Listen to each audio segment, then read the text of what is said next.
우리의 삶에 현상이라는 것이 나타납니다. 현상을 국어사전에서 찾아보니까요, 이렇게 되어 있어요. 나타나 보이는 현재의 상태. 현상은 얼마든지 또 어떤 일이든지 일어날 수 있다는 것이 특징입니다. 도저히 내 생각과 내 상식에는 있을 수 없는 일인데 눈앞에서 펼쳐지게 될 때 여러 가지 감정들이 제 안에서 복합적으로 막 생겨나죠. 당황하기도 하고 어떤 경우에는 신기해하기도 하고 또 놀라기도 하면서 야, 어떻게 나에게 이런 일이 있을 수 있을까라고 말하는 경우도 있을 것입니다. 자, 그런데 교회를 다니고 예수님을 믿는다라고 하는 우리들은 현상에서 멈춰지면 안 됩니다. 다시 한번요. 예수님을 믿는 우리들은 우리의 생각과 우리의 감정이 현상에서 멈춰지면 안 된다라고 하는 것입니다. 내 눈앞에 어떤 현상이 있든지 우리가 꼭 기억해야 할 것은 바로 이것입니다. 따라해 보겠습니다. 현상 속에 일하시는 하나님. 할렐루야. 이 현상과 현상 속에 일하시는 하나님을 이 마음속에 두고 오늘 말씀 한번 나눠보도록 하겠습니다. 자, 바울과 바나바가 2차 전도 여행, 선교 여행을 준비하고 있었습니다. 어디로 갈지, 또 무엇을 할지, 어떤 전략을 가지고 하나님 말씀을 전해야 할지 아마 고민했을 것 같습니다. 심도 있는 회의를 거쳤을 것 같습니다. 그런데 누구와 함께 갈지를 고민하고 이야기하다가 그들의 감정이 좀 격해지는 것을 본문을 통해서 볼 수 있습니다. 1차 전도 여행을 떠났을 때에 중도 하차했던 마가라는 인물이 있는데요. 이 마가를 또다시 데려가자라고 말하는 바나바가 있었고요. 그는 위로의 사람, 사랑이 넘치는 사람이었죠. 반대로 이 선교 여행이 놀러 가는 것이 아니라 복음 전하러 가는 선교 사역인데 중도 하차했던 마가를 또 다시 데리고 가는 것은 위험 부담이 너무 크고 또 선교 사역에 집중할 수가 없기 때문에 같이 가는 것은 안 된다라고 말하는 바울의 입장이 첨예하게 대립했던 것입니다. 사실은 한 팀이 선교하는 것보다는 두 팀이 서로서로 각자의 길에서 선교하는 것이 더 효과적이니까 바울과 바나바가 두 팀으로 갈라져서 선교 사역을 한 것은 하나님의 뜻과 계획이었다라고 말하는 분들도 보았습니다. 그렇지만 저는 그렇게 성경에 읽혀지지는 않았습니다. 바울과 바나바가 싸운 것을 하나님의 뜻으로 보는 것이 결코 옳지 않다라는 생각입니다. 하나님을 사랑하고 하나님의 자녀가 된 사람들끼리의 다툼, 이것을 보면서 이건 하나님의 뜻이다, 하나님의 계획이었다 라고 말하는 것은 조금 위험하다라고 하는 거죠. 그저 연약하고 부족한 인간이 자기 안의 분노와 감정을 잘 조절하지 못하여서 서로 손가락질하고 또 비난하고 언성을 높이면서 다툰 것이라고 봐야 할 것 같습니다.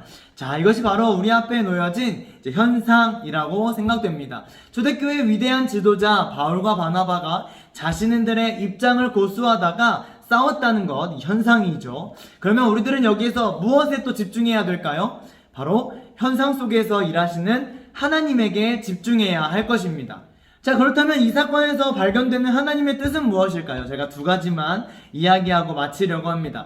첫 번째는 싸움 현상들은 인간의 연약함 때문에 일어난 것인데 그 사건을 통하여서 하나님께서는 그 현상 속에서 일하시면서 멈출 수 없는 복음 전파를 이루어 가셨다라고 하는 것입니다. 길리기아 지방으로 갔던 바울과 실라는 이방인 선교 사역의 문을 더욱더 활짝 열면서 더 확대해서 유럽까지 선교를 가게 됩니다. 다음 주 말씀에서 나눌 수 있게 될 것 같고요. 두 번째 팀 바나바와 마가, 아쉬운 것은 사도행전이 이 바나바와 마가의 선교 사역을 상세하게 기록하지는 않습니다. 아마도 누가는 바울을 중심으로 사도행전을 기록했기 때문일 텐데요. 그렇다 할지라도 초대교회 역사의 기록들과 또 서도들의 서신서들을 볼 때 바나바와 마가도 자신들에게 맡겨주신 그 자리에서 최선을 다해 복음 전파에 힘썼다는 것을 우리가 충분하게 알 수 있습니다. 이방인 교회 수리아 안디옥 교회를 대표하는 지도자가 갈라서는 난감한 상황 속에서도